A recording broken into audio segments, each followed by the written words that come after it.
Naosha vyombo kwanza ili niweze kupika mukimo. Niwaonyeshe vile mukimo ya mutole huwa inapikwa.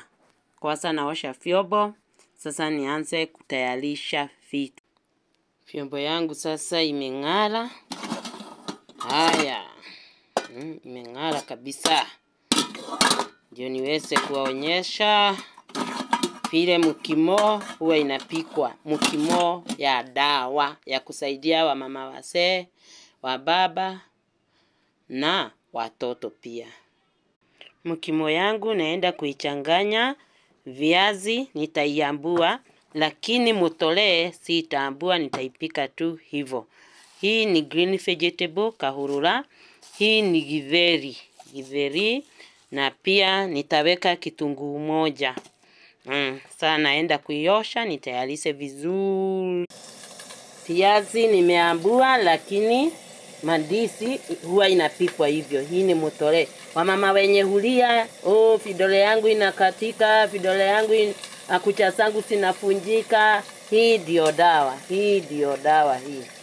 Sasa chakula yangu iko tayari. Hiyo sasa kitunguu ive, niweke green vegetable. Hiyo ndio itatangulia. Mukimo yangu iko karibu kuiva sasa. Tuipatie dakika kama 10. Ndio hiyo mutole imeiva. Sasa naenda kuiboda vizuri. Ngozi ya mutole ndio hiyo. Mandizi hutolewa ikiwa moto. Ukiweka ipoe haiwezi bodeka. Hutoa ngozi ikiwa moto. Mukimo sasa iko tayari kupakuliwa. Hakuna kitu huwa natupa. Hii supu imetoka kwa supu ya mutole. Wagonjwa wote, nyinyi wenye ukiamka unakalia kiti kwanza kwa sababu ya kuumwa na mgongo, miguu, viungo vinakuuma, tumia mutole. Na usiwe unamwaga supu. Supu ndio hii.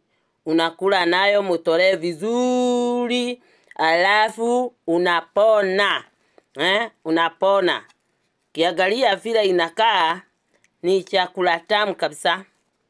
Ni chakula tamu. Ukikula na supu, patia mzee wako, wewe kula, watoto wakule, hata mtoto wa mamiezi akule mutole. Mutole ni dawa. Mutole inasaidia. Wacha kuwa unalialia hapo. Mutole ni chakula mzuri kabisa. Chakula tamu. Mukimo